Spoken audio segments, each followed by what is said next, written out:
नमस्कार दोस्तों, कैसे हैं आप लोग। मैं आशा करता हूं कि आप सभी लोग बढ़िया होंगे और अपनी पढ़ाई को अच्छे से कर रहे होंगे। तो इससे प्रीवियस लेक्चर में मैंने जो प्रॉब्लम नंबर 5 के जितने भी क्वेश्चन थे उन सबको कंप्लीट करा दिया है। अब हम जो हमारी लास्ट टाइप की प्रॉब्लम है, जो कि मिसलेनियस कही जाती है, या ओवरऑल कहना चाहे तो सारे क्वेश्चंस का मिक्सअप, ऐसी एक्सरसाइज है, उसको हम आज डील करने वाले हैं। तो देखिए ज़रा, अगर मिसलेनियस एक्सरसाइज जो कि वर्ड प्रॉब्लम नंबर 6 में हमने रखी है इसे, तो ये एप्लीकेशन टू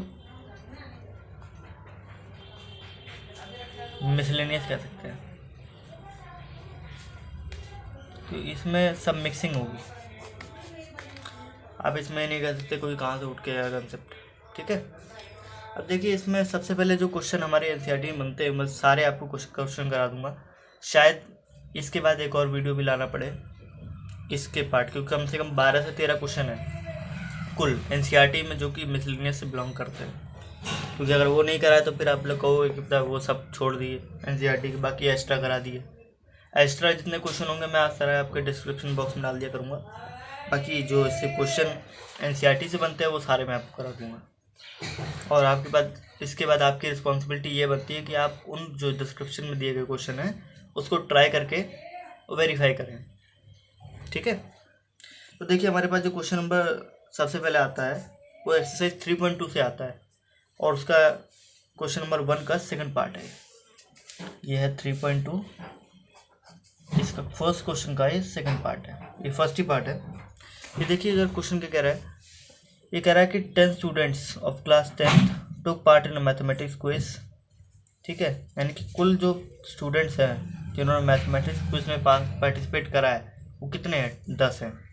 ठीक है, यहाँ से भी ना पढ़ना शुरू करें। सबसे पहले हमें पढ़ना कहाँ से पढ़ना शुरू पड़ता है, जहाँ से हमें चीज़ें अज्यूम करनी होती है। देखिए कह रहा है find number of boys and girls who took part in mathematics quiz.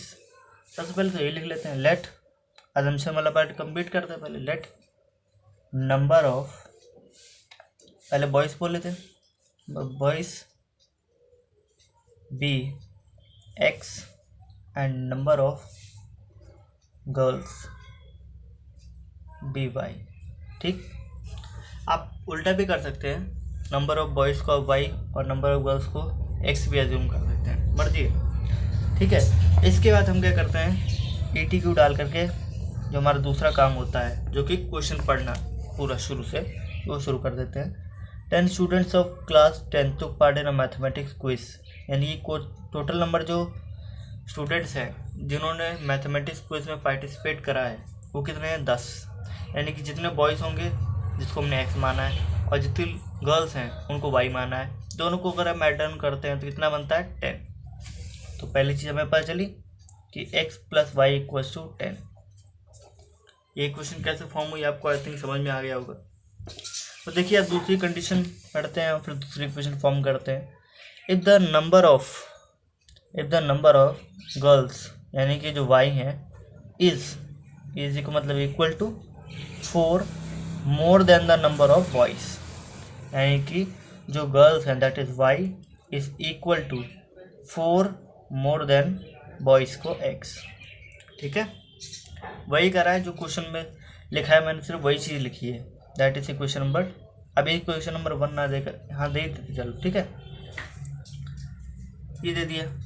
अब इसके बाद तो उसको सॉल्व करने का काम होता है थर्ड वाला, तो हम इसको सॉल्व कर देते हैं। देखिए y की वैल्यू हमारी इस फॉर्म में मिल रही है, अगर मैं इसको यहाँ सब्स्टिट्यूट कर दूँ तो मुझे x की फॉर्म में पूरी इक्वेशन मिल जाएगी।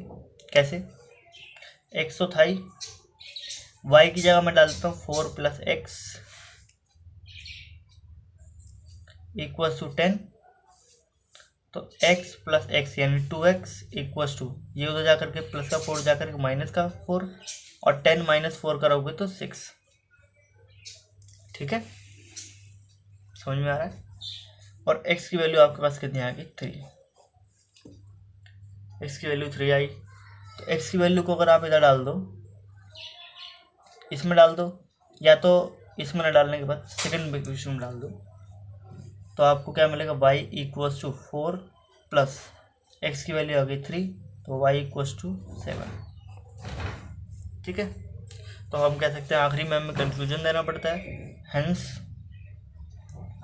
नंबर ऑफ बॉयज जिसको हमने x माना था आर x कितने 3 एंड नंबर ऑफ गर्ल्स जिसको y माना था आर 7। ठीक है, इस तरीके से हमने इसका ये वाला पार्ट कंप्लीट करने की कोशिश करी। और जिस तरीके से प्रोसेस होता है मैंने आपको बिल्कुल एकदम शॉर्ट वे में बताया है। ठीक है, कि इसमें छोटी इक्वेशन नहीं बन रही थी, कोई कॉम्प्लिकेसिटी तो थी नहीं इसमें। देखिए इसके बाद हमारा इसी एक्सरसाइज में एक और क्वेश्चन है जो कि इस मिसलेनियस से बिलोंग करता है। वो है हमारा क्वेश्चन नंबर 6, ये जो 5th है। ये देखिए कह रहा है कि find the dimension of the garden. Garden के डायमेंशन, गार्डन बेसिकली या तो स्क्वायर फॉर्म में होता है या तो रेक्टेंगल फॉर्म में होता है, इतना आप सभी लोग जानते हैं, है कि नहीं। या तो स्क्वायर फॉर्म में होगा या तो रेक्टेंगल फॉर्म में होगा। तो अगर ये क्वेश्चन पढ़ने से अपने समझ में आएगा कि ये रेक्टेंगल की बात कर रहा है या स्क्वायर की बात कर रहा है। तो देखिए थोड़ा बहुत क्वेश्चन पढ़ लेते हैं। Half of the perimeter of a rectangular garden, बस इतना समझ लिया, रेक्टेंगुलर गार्डन की बात कर रहा है। रेक्टेंगल में क्या होता है, लेंथ होती है और एक ब्रेड्थ होती है। डायमेंशन की बात कर रहा है, लेट अज्यूम क्या करेंगे, लेंथ ऑफ गार्डन, गार्डन की जो लेंथ है उसको हमने क्या माना, x मान लिया, y मान सकते हो आप। एंड ब्रेड्थ यानी कि चौड़ाई ऑफ गार्डन, उसको मैंने y मान लिया। इतना समझ में आया। तो सिंपल अजम्पशन लिया कि मतलब मैंने जो गार्डन था, मैं यहाँ पर बना के दिखा देता हूँ। इसकी लंबाई को मैंने x मान लिया और चौड़ाई को मैंने क्या मान लिया, y। ठीक, इतना नहीं करा और कुछ नहीं करा ज़्यादा। इसके बाद तो दूसरा हमारा काम क्या होता है, according to the question, question पढ़ते जाओ, इक्वेशन फॉर्म करते जाओ, देन सॉल्व। अब देखो इसमें क्वेश्चन में क्या कह रहा है, क्वेश्चन में से कह रहा है कि half of the perimeter of a rectangular garden whose length is 4 metre more than its width. देखो दो कंडीशन को इसमें मिक्सअप करने की कोशिश कर रहा है। अगर आप आधा आधा स्प्लिट अप करने की कोशिश करोगे तो आपको थोड़ा अच्छे से समझ में आएगा। देखिए half of the perimeter of a rectangular garden, यानी पेरीमीटर का आधा इज इक्वल टू, अब इसको थोड़ा भूल जाओ थोड़ी देर के लिए, फिर जहाँ कहीं इज आ जाए ना, जैसे देखो विड्थ इज आ गया 36 मीटर। ठीक है, यानी कि पेरीमीटर अपॉन में 2 की वैल्यू कितनी है, 36। और पेरीमीटर हम कह सकते हैं हाफ ऑफ, ये जो हाफ लगाया था पहले, ठीक है। और पेरीमीटर ऑफ रेक्टेंगल क्या होता है, लेंथ प्लस ब्रेड्थ, वो भी ट्वाइस होता है। जो पेरीमीटर होता है of rectangle is equal to twice of length plus breadth होता है, पता है ना इतना। तो मैंने वही करा है, 2 डाल दिया और लेंथ यानी कि जो हमने x मानी है प्लस y इक्वल टू 36। तो यहाँ 2 से 2 कैंसिल हो रहा है और x plus y equal to 36, that is equation number 1। ये हमने इक्वेशन 1 फॉर्म करी, समझ में आया। अब देखिए दूसरी इक्वेशन कैसे फॉर्म करेंगे। इसमें जो हमें बीच में इन्फॉर्मेशन दे रखी है उससे हम दूसरी इक्वेशन फॉर्म करेंगे। देखिए half of the perimeter of a rectangular garden is 36 metre, ये हमने पहली इक्वेशन फॉर्म करी। Whose length is 4 metre than its width, उसकी जो लंबाई है वो चौड़ाई से 4 ज़्यादा है। क्या कहना चाह रहा है, लंबाई को हमने x माना है, is 4 more than its width, है ना। तो 4 प्लस वाई कह सकते हैं, that is equation number 2। Same as it is, इसको सब्स्टिट्यूट कर देते हैं वैल्यू, यहाँ पर x ही डालते हैं, 4 प्लस वाई, x की वैल्यू हो गई प्लस वाई इक्वल टू 36। ठीक है, यहाँ y प्लस वाई क्या हो जाएगा, 2y इक्वल टू प्लस का 4 जाकर माइनस का 4 और माइनस का 36 माइनस से 4 कर देंगे, दैट इज 32। तो y की वैल्यू आ गई 16। ठीक है, y की वैल्यू 16 आई। अब आप इसमें डाल दीजिए, तो x की वैल्यू अगर आप डालते हैं 4 प्लस 16, y की वैल्यू तो एक्स की वैल्यू आपके पास कितनी आएगी 20। अब देखो यहाँ पर कोई यूनिट वगैरह मेंशन नहीं कि आपको मीटर लेना है, सेंटीमीटर लेना है, एरिया जो पेरीमीटर पे जो लेंथ और ब्रेड्थ है रेक्टेंगुलर गार्डन की, उसके कोई मेंशन यूनिट नहीं है, तो आप डायमेंशन ही कहोगे, यूनिटलेस एक तरीके से ना। तो आप कह सकते हो हेंस, आपने लेंथ को क्या माना था एक्स, तो लेंथ एंड, अब देखो छोटी एक तरीका बता रहा हूँ लिखने का, लेंथ एंड, आपको दोनों चीज़ साथ में लिखना हो, एंड ब्रेड्थ ऑफ, आपने दोनों चीज़ लिखी। अब उस सीक्वेंस को याद रखना, लेंथ आपने एक्स मानी थी, ब्रेड्थ आपने क्या मानी थी वाई। तो अब देखो कैसे लिखा जा रहा है, and length, hence length and breadth of rectangular garden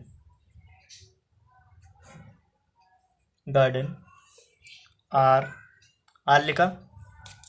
length की वैल्यू कितनी थी जिसको एक्स माना था, उसकी वैल्यू हमारे पास आई 20 मीटर, 20 यूनिट कह सकते हो 20, एंड ब्रेड्थ कितनी आई, ब्रेड्थ आई 16 रिस्पेक्टिवली।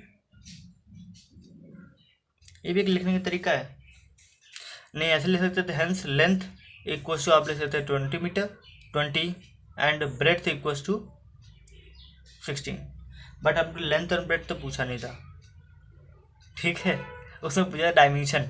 डायमेंशन का मतलब लेंथ और ब्रेड्थ ही होता है वैसे तो आप ऐसे भी लिख सकते हो कि हेंस डायमेंशन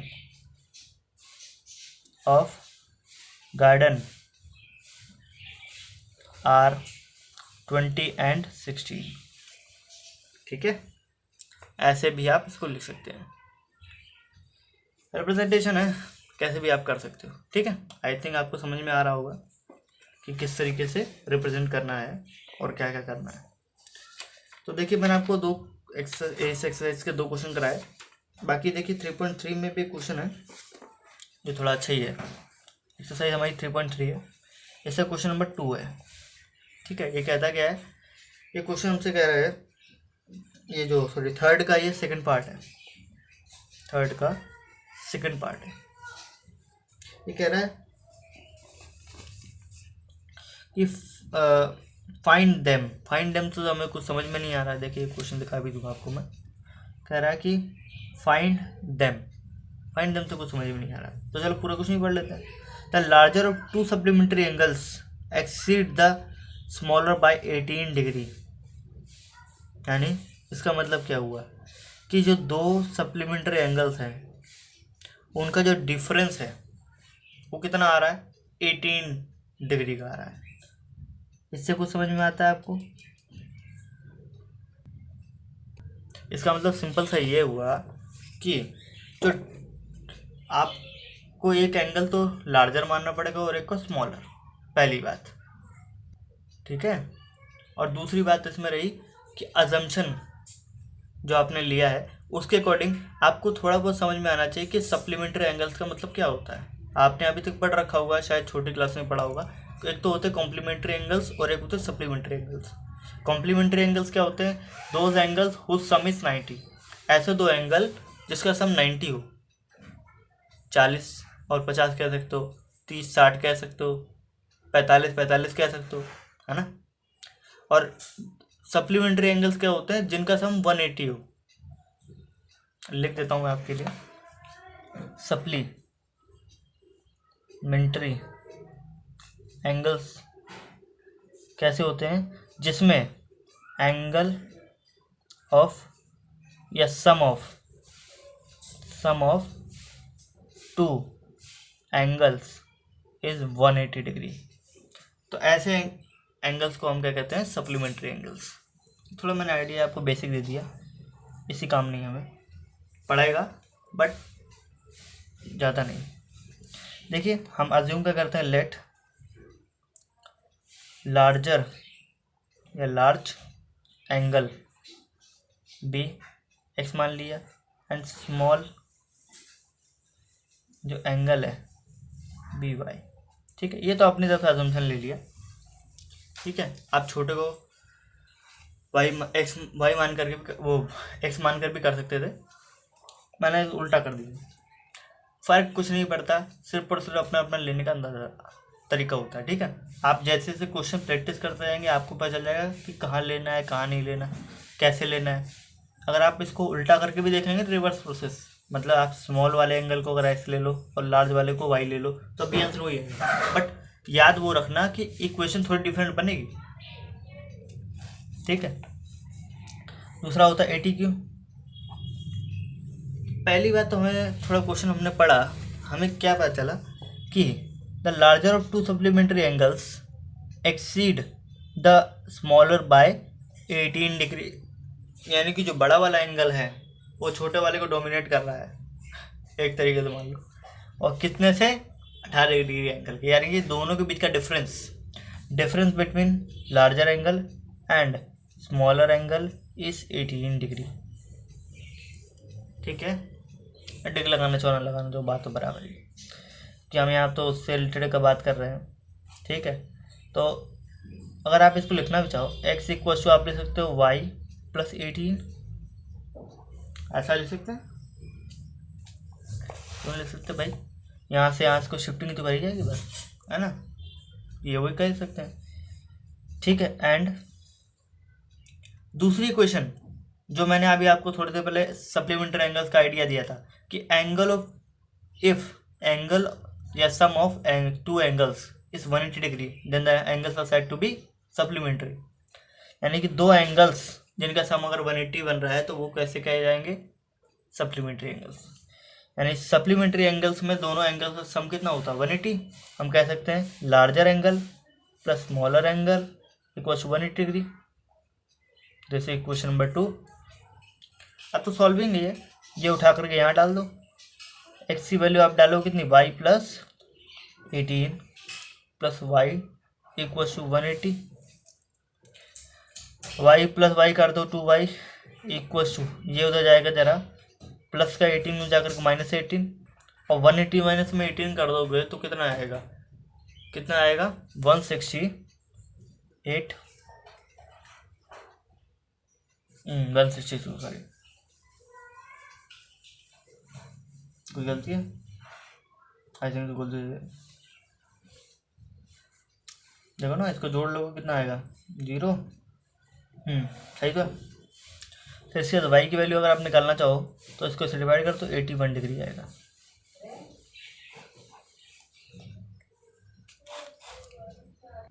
ठीक है, समझ आया।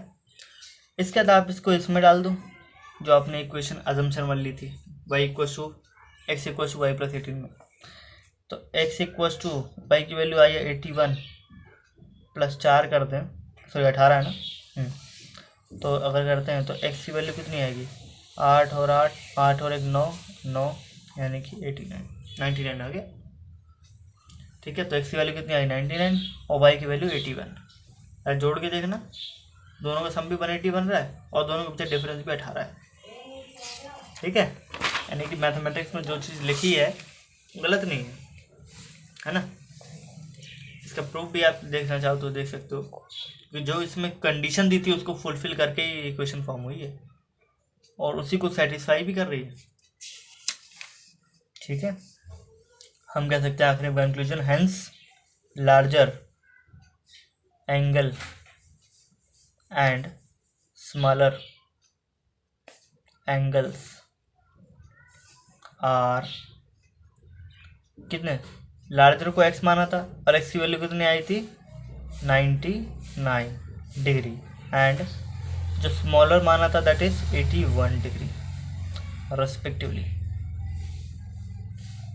और लिखने का आपको तरीका बता दिया, उसी मैनर में लिखा है। आई थिंक मुझे नहीं लग रहा कुछ लिखने में प्रॉब्लम है। जो चीज़ आप लिखना चाहो, लार्जर को पहले लिख लो, स्मॉलर को पहले में लिख लो, तो वही फ़र्क पड़ना है ना। मतलब आपको लिखने का तरीका पता होना चाहिए। एंड अगर डिफरेंस, अगर आप दोनों चीज़ को सेपरेट कर रहे हो एंड से, तो आप आर लगाने के बाद भी उन दोनों को वैसे ही सेपरेट करना पड़ेगा और बाद में रिस्पेक्टिवली डाल दो। ये आप 2 या 3 के लिए भी इस्तेमाल कर सकते हो। देखिए इसके बाद हमारा क्वेश्चन, इसमें एक 6 क्वेश्चन बनता है, सॉरी इसका थर्ड क्वेश्चन का ही 3.3 में थर्ड क्वेश्चन का ही एक 4th पार्ट और बनता है। देखिए ये वाला द टैक्सी चार्ज, ये वाला बनता है कि how much does a person have to pay for travelling और डिस्टेंस ऑफ 25 किलोमीटर, एक ये क्वेश्चन पूछ रहा है। And what are the fix charges and the charge per kilometre, दो बातें इसमें पूछ ली है। दो चीज़ के लिए आपको सबसे पहले तो आपको उसको पहले वाले क्वेश्चन को सॉल्व करना पड़ेगा, मतलब कि आपको फिक्स चार्ज और जो चार्ज पर किलोमीटर वो निकालना पड़ेगा। अभी हमें नहीं पता कि इस क्वेश्चन को कैसे करना है, क्योंकि हमने पूरा क्वेश्चन पढ़ा ही। हमें क्या करना है, अजम्पशन लेना है। चौथे पार्ट के लिए मैंने लिखा लेट फिक्स्ड चार्ज, जो फिक्स्ड चार्ज है वो कितना है, बी रुपीज़ एक्स, अब रुपया में देगा, डॉलर में थोड़ा ना लेंगे। And fixed charge be rupees y, ठीक है। इतना अजम्पशन तो हम ले ही सकते हैं। बाकी तो एटी के अकॉर्डिंग टू द क्वेश्चन पढ़ेंगे और एक क्वेश्चन फॉर्म करेंगे। देखिए इसमें देखिए पूरा क्वेश्चन पढ़ने को शुरू करते हैं। The taxi charges in a city consist of fix charge together with the charge for the distance covered, यानी कि एक इसमें बता रखा है कि एक सिटी है, एक शहर है, जिसमें क्या है कि अगर आप टैक्सी लेते हो कहीं डिस्टेंस ट्रेवल करने के लिए, तो आपको एक तो पर्टिकुलर अमाउंट फिक्स चार्ज देना ही पड़ेगा। साथ में आप उसके बाद अगर आप और आगे बढ़ना चाहते हो, पर्टिकुलर मान लो x किलोमीटर और बढ़ना चाहते हो, तो आपको उसके अलग से पैसे देने पड़ेंगे और पर किलोमीटर के हिसाब से। थोड़ा बहुत आइडिया अभी लगा सकते हो कि मान लो पहले आप किसी पर्टिकुलर जगह तक जा रहे हो, उसके बीच में एक जो पर्टिकुलर जगह बढ़ रही है, वहाँ तक का आपका फिक्स चार्ज लग रहा है। उसके बाद आपको दूसरी जगह जहाँ आपको एग्जैक्ट लोकेशन पे पहुँचना है, उसके लिए आपको चार्ज पर किलोमीटर के हिसाब से देना पड़ेगा। कुछ आइडिया लग रहा होगा। अब देखिए पढ़ते हैं क्या लिखा है कि for a distance of 10 kilometre, distance 10 kilometre, fix charge तो आप रहने दो, मतलब जो आपका फिक्स चार्ज है वो तो आपको लगेगा ही लगेगा। और 10 किलोमीटर अगर आप ट्रेवल करते हो, द चार्ज पेड इज़ 105, यानी कि आपने x किलोमीटर डिस्टेंस ट्रेवल करा, x तो आपने फिक्स चार्ज दिया, प्लस 10 किलोमीटर x रुपये के हिसाब, y रुपये के हिसाब से, यानी कि जो आपका चार्ज पर किलोमीटर के हिसाब से लग रहा है, वो आपने जब पे करोगे तो 105 रुपये लगेगा। इसको लिख लेते हैं जरा। यानी कि कहना चाह रहा है आपने फिक्स चार्ज लिया प्लस 10 किलोमीटर डिस्टेंस, और वो कब लग रहा है, पर किलोमीटर के हिसाब से, क्योंकि ये तो आपका फिक्स है, ये तो आपसे लेगा ही चाहे आप कितना भी दूर चले जाओ। और प्रति किलोमीटर आपको 10 किलोमीटर और जाना है, ठीक है, तो आपको कितना पे करना पड़ेगा, 105 रुपया, ठीक है। समझ में आ रहा है? आ रहा है तो बहुत बढ़िया, नहीं तो फिर आप मुझे कमेंट सेक्शन में बता दीजिएगा, क्योंकि वैसे मैं तो कोशिश कर रहा हूँ जितना आप धीमे हो सकता है उतनी स्पीड से आपको कराने की कोशिश करूँ, क्योंकि मुझे पता है कि थोड़ा बहुत प्रॉब्लम तो होता ही है, देखो, ठीक है। इसके बाद देखिए और पढ़ते हैं आगे। यहाँ तक हमने कर दिया, तो चार्ज कितना बन रहा था, 105 रुपया। And for the journey of 15 kilometre the charge paid is 155। अगर आप फिक्स चार्ज पे करते हो और 15 किलोमीटर का भी चार्ज पे करते हो, तो आपको कितना पे करना पड़ेगा, 155 रुपया, ठीक है। ये क्वेश्चन 1, ये क्वेश्चन नंबर 2 थोड़ा कर लेते हैं। सबट्रैक्टिंग इक्वेशन 1 या 2 फ्रॉम इक्वेशन 1, यानी कि क्या करना है आपको, जो इक्वेशन लिखी उसको डायरेक्ट सबट्रैक्ट कर दो। x में से x गया 0 बच जाएगा, उसको लिखने का फ़ायदा नहीं। अच्छा 10 माइनस में 15 कर दोगे तो माइनस का 5y आएगा। आपको थोड़ा नेगेटिव के बारे में सिखा रहा हूँ, नेगेटिव आप शिफ्टिंग कैसे कर सकते हो। आप इसको ऐसे माइनस कर रहे हो, 10 में से 15 गया, 10 में से अगर 15 जाएगा तो -5 बचेगा, जो मैंने यहाँ लिखा है, ठीक है। इक्वल्स टू आप 105 में से अगर 55 घटा रहे हो तो कितना बचेगा, -50, मुझे तो ये लगता है। तो y इक्वल्स टू ये आपका माइनस से माइनस तो कैंसिल हो ही गया, ये उधर जा करके 50 बटा 5 यानी 10 आएगा। ठीक है, अब आप इसको किसी भी इक्वेशन में डाल दो। फॉर एग्जांपल मैं फर्स्ट इक्वेशन में डाल दूँ। ठीक है, x प्लस 10 हो गया, 10 किलोमीटर था ही। y की वैल्यू आई 10 इक्व टू 105। x की वैल्यू निकालना चाहिए 105 माइनस में 100, this implies that x equal to 5। अच्छा लिख रहा, साफ साफ लिखना चाहिए ना। x की वैल्यू हमारे पास आई 5 और y की वैल्यू 10। तो इससे कुछ समझ में आ रहा है? इसका मतलब ये है कि आपको फिक्स चार्ज जो देना था वो 5 रुपये देना था, चाहे आप कितना भी दूर जाओ। ठीक है, और जो किलोमीटर आप ट्रैवल करना चाहते हो तो आपको 10 रुपये और देना पड़ेगा प्रति किलोमीटर के हिसाब से। सपोज एग्जाम मान लो ये बंदा यहाँ से यहाँ तक जाना चाहता है। ठीक है, ये A पॉइंट है, ये B पॉइंट है, ये बंदा यहाँ से उठ करके यहाँ तक जाना चाहता है, और दोनों के बीच का अगर मान लो डिस्टेंस कितना है 10 किलोमीटर। मैं पूरे अज्यूम कर दिखा रहा हूँ आपको। ठीक है, 10 किलोमीटर है तो कहेंगे 5 रुपये पहले दो। फिर कितना किलोमीटर जाना है आपको? 10 किलोमीटर जाना है, और आपके लगेंगे पर किलोमीटर के हिसाब से 10, कितना? 105। मैंने पूरा एक ओवरव्यू आपको दिखा दिया कि क्या हिसाब है। 5 किलोमीटर आपको तो फिक्स चार्ज देना ही है, चाहे आप कहीं भी जाओ। जैसे फॉर एग्जांपल 10 किलोमीटर जाओ, 15 किलोमीटर जाओ, 25 किलोमीटर जाओ, कितना भी जाओ। ठीक है, ये तो मैंने आपको ओवरव्यू समझाया। अब यही मान लो 15 किलोमीटर जाना चाहे बंदा, फॉर एग्जांपल ये P पॉइंट है, ये पॉइंट Q है, ये है 15 किलोमीटर। अजम्पशन दिखा रहा हूँ पूरी, यहाँ से यहाँ बंदा जा रहा है। ठीक है, तो पहले तो फिक्स चार्ज 5 रुपये तो पे करेगा ही, साथ ही में 15 किलोमीटर तो जाना है, और पर किलोमीटर का चार्ज लगता है 10 रुपया। कितना बन गया? 150, 150 बन जाएगा। 150 और 155। समझ में आया कुछ?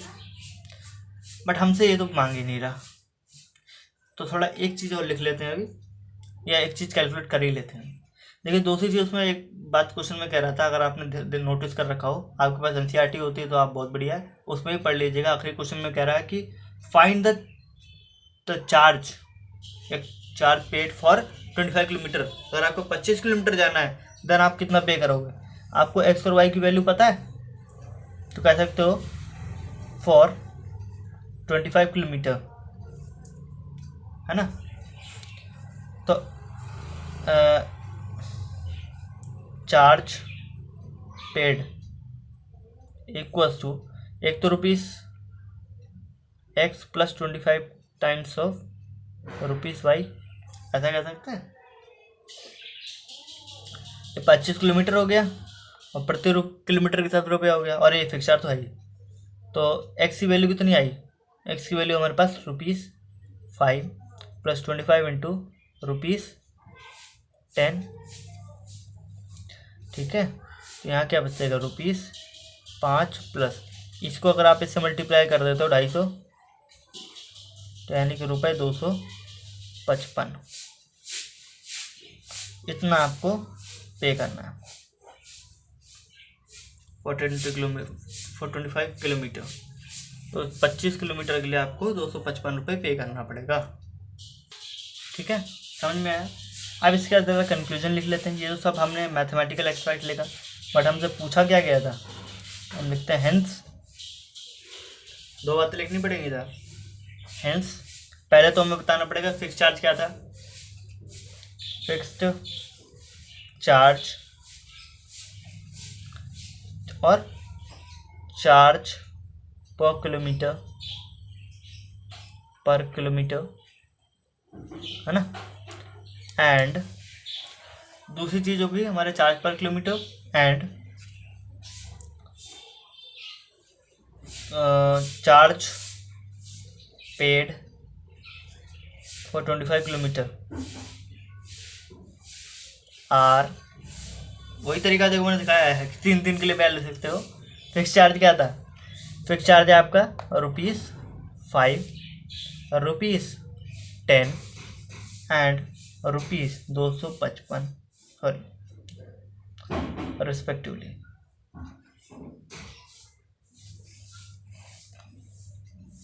नहीं तो आप लिखो hence fixed charge equals to ₹5 and charge per kilometer equals to ₹10 and charge for 25 kilometer equals to ₹255. ठीक है, आई थिंक समझ में आ रहा होगा। थोड़ी वीडियो लंबी हो गई है, क्या कर सकता हूँ। ठीक है, इसके बाद एक क्वेश्चन, थोड़े बहुत क्वेश्चन करा देता हूँ देखो, फिर ये रहेगा कि आगे मेरे को कुल 12-13 क्वेश्चन कराने थे और अभी हमारे कुल कितने क्वेश्चन हुए हैं? अभी हमारे कुल 4 ही क्वेश्चन हुए हैं लगभग। थोड़े 1-2 क्वेश्चन और कर लेते हैं क्योंकि भाई देखो फिर बात के लिए बर्डन ना रहे। ठीक है, देखिए, और क्योंकि एनसीईआरटी क्वेश्चन में आपको पता बिल्कुल स्लो स्टेप पे करा रहा हूँ इसलिए मुझे थोड़ा टाइम लग रहा है। ठीक है, देखिए इसमें हमारा एक क्वेश्चन जो बनता है एक्सरसाइज 3.4 में जो हमारा क्वेश्चन नंबर 2 बनता है, मैं दिखा देता हूँ आपको। ये हमारा 3.4 है। 3.4 में हमारा क्वेश्चन नंबर 2 का, और ये पार्ट कौन सा है? इट इज़ 4th पार्ट, ये 4था पार्ट है। देखिए इसमें इजी है वैसे तो, आप भी कर सकते हैं, बट मैं आपको इसमें क्या करता हूँ, एक क्वेश्चन फॉर्म कर दे दूँगा, चलो सॉल्व करा दें। देखिए कह रहा है कि Meena got find how many notes of 50 rupees and 100 rupees she received. अब हमें नहीं पता क्वेश्चन में क्या कह रहा है, हम तो क्या कहेंगे कि the late number of 50 rupees note, कौन? मीना रिसीव्ड बी एक्स मान लिया, एंड नंबर ऑफ ₹100, मीना वो लड़की का नाम है, मैं पहले एडवांस में थोड़ा बता दिया। ठीक है, आप शी भी लिख सकते हो, शी लिख दो, बट वो बंदे लड़की का नाम दे रखा है तो आपको उसी से मेंशन करना पड़ेगा, मैं थोड़ा एडवांस में बता दिया। And number of ₹100 notes Meena received be y, ये क्या है? वाई है, नंबर बोला है, रुपीस मत लगा देना इसके आगे। ठीक है, अब देखिए दूसरा क्या लिखते हैं, 80 की अकॉर्डिंग टू द क्वेश्चन। देखिए कह रहा है कि Meena went to a bank. अब देखो पूरा क्वेश्चन पढ़ते हैं। हाँ, यहाँ से Meena went to a bank to withdraw 2000 rupees, यानी कि मीना गई अपने बैंक में, खड़ा अंग्रेजी आता है ना, हाँ ठीक है। मीना अपने बैंक में गई और उसने 2000 रुपये विड्रॉ करे, विड्रॉ मतलब निकाले। ठीक है, शी आस्क्ड, उसने पूछा, द कैशियर जो पैसा देने वाला उससे बोला, पूछा, तो give her 50 rupees and 100 rupees notes only.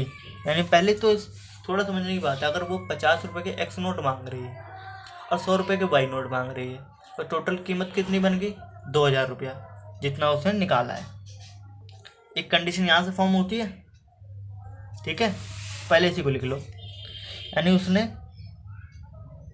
50 के कितने एक्स नोट मांगे और 100 के कितने मांगे वाई नोट, उसकी कॉस्ट कितनी बनी? 2000 रुपया। अब इट इज़ डिवाइडेड बाय 50, 50 से पूरी क्वेश्चन को डिवाइड कर दो तो आपके पास क्या बचेगा? एक्स, इसको से डिवाइड कर दो तो 2y इक्वल्स टू, इसको काट दो वो कितना आएगा, इसे काट देते हो तो यहाँ पर दिस 40, या दैट इज इक्वेशन नंबर 1। ठीक है, समझ में आया थोड़ा? अब इसके बाद देखिए दूसरी कंडीशन उन्होंने दे रखी है कि Meena got 25 notes in all, उसको कुल 25 नोट मिले। तो थोड़ा अंदाज़ा लगाओ, अगर उसको कुल 25 नोट्स मिले हैं, यानी एक्स के जितने नोट मिले और वाई के जितने नोट मिले, उसकी कुल कीमत कितनी? 25। ठीक है, दैट इज इक्वेशन नंबर 2 मान सकते हो, वरना एक छोटा सा और इसमें काम कर सकते हो। हाँ चलो कर, हाँ मान लो इसे। ठीक है, फिर कहते हैं subtracting equation second from equation 1 जो हमें दिख जाए। अब इसको इसमें से माइनस कर सकते हो, इसको इससे भी कर सकते हो, बट ये है कि जो आपको पहले दिख जाए वो ठीक है, क्योंकि फिर ऐसे करने लग जाओ y-2 करेंगे तो कितना आएगा, ऐसा लोग माइनस कर गलती मत कर देना, ठीक है। x में से x गया 0, वो लिखने की जरूरत नहीं। 2y माइनस में y कर दोगे तो कितना आएगा, y इक्वल टू 40 माइनस में 25 that is equal to 15 I think, या ठीक है। और इसको आप डाल दो किसी भी इक्वेशन में, फॉर एग्जांपल मैंने फर्स्ट में डाल दिया x plus 2 times of 15 equals to 40, x equals to 40 minus में 2 15 ज़ा 30, इसकी वैल्यू 10 आई, ठीक है। देखो अब नोट की संख्या देखो, x जो कि हमने 10 मानी थी और y 15 मानी है, देखो कुल वैल्यू अगर आप जोड़ो तो 25 बन रहा है, ये जो हमने दूसरी इक्वेशन फॉर्म करी थी, यानी वेरीफाई करता है। अगर आप यहाँ भी डाल के देखोगे तो भी वेरीफाई करेगा। मतलब जो चीज़ मैथमेटिक्स में क्वेश्चन जो आपको दी जाती है, प्रॉब्लम दी जाती है, वो वेरीफाइड होती है, ऐसा नहीं कहीं से उठा के दे दिया, ठीक। तो हम कह सकते हैं हेंस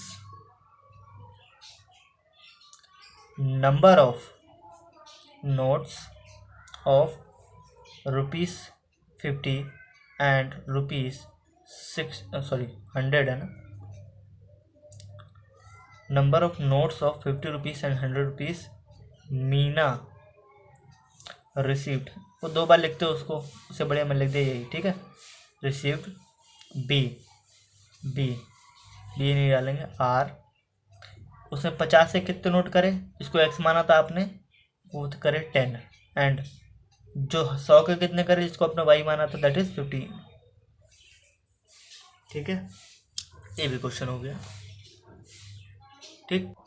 तो देखिए एक क्वेश्चन हमारे पास जो एक्सरसाइज 3.5 से है, ये मैं आपको इक्वेशन फॉर्म कर दे रहा हूँ कि अब मैं ही अगर पूरा करा दूंगा तो फिर आप कहोगे भाई प्रैक्टिस नहीं कर पाए, ये क्योंकि सिमिलर है बिल्कुल, जो आपने एक क्वेश्चन टैक्सी चार्ज वाला कर रहा था ना, उसी से सिमिलर है, थोड़ा सिमिलर। देखिए इसमें आखिरी की लाइन अगर पढ़ते हैं तो find the fix charge and the charge of food per day, यहाँ पर डे की बात कर रहे हैं, वहाँ पर किलोमीटर की बात चल रही थी। यहाँ पर ये क्वेश्चन नंबर 3.5 का थर्ड ही है ना, देख लो नहीं फोर्थ है, फोर्थ का ये है, फोर्थ का फर्स्ट पार्ट।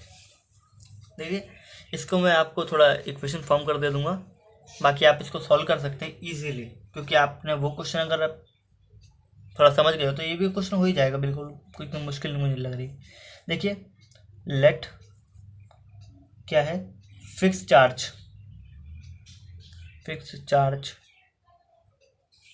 बी कितना है ₹x एंड चार्ज करना चाहो या cost of food per day कितनी है ₹y। अब b का मतलब जानते हो क्यों लगाया जाता है, क्योंकि जब आप अजम्पशन लेते हो ना b लगाया जाता है, मानते हो, अज्यूम करते हो, इसलिए b लगाया जाता है, ये वाला b वाला, ऐसा वाला नहीं, ये वाला BE, ठीक है। थोड़ी मेरी राइटिंग बहुत ज़्यादा ख़राब है, मुझे भी पता है, थोड़ा एडजस्ट कर लो यार, ठीक है। मैं बोलते भी इसलिए जाता हूँ ताकि थोड़ा बंदा समझ पाए कि पता क्या क्या लिखा है क्या नहीं लिखा है, ठीक है। ATQ that is according to the question.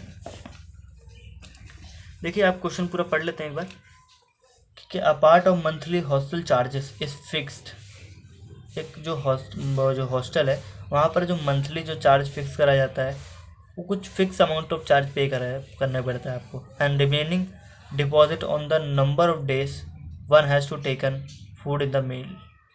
अगर आपको मैस में खाना लेना, मैस यानी एक प्रकार भोजनालय होता है जहाँ पर खाना वगैरह आपको खाना पड़ता है, तो जैसे कॉलेज वो आपने देखा हॉस्टल्स वगैरह होते हैं, वहाँ पर एक फिक्स टाइम होता है आपको खाना खाने वाले का, वो मुझसे मैस ही कहा जाता है, बट ये वहाँ यूज इस्तेमाल होता है जैसे आपका क्या नाम है,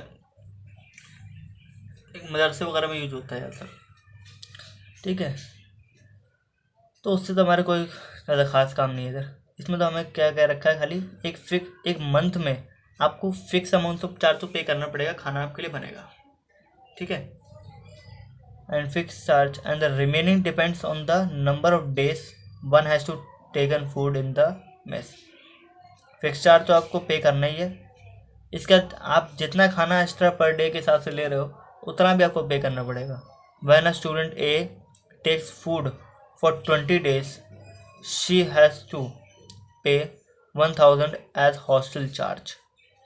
यानी अगर वो जब 20 दिनों के लिए खाना लेती है, एक कोई पर्सन है, तो शी हैज़ टू पे, उसको कितना पे करना पड़ेगा, 1000 रुपया एज अ हॉस्टल चार्ज।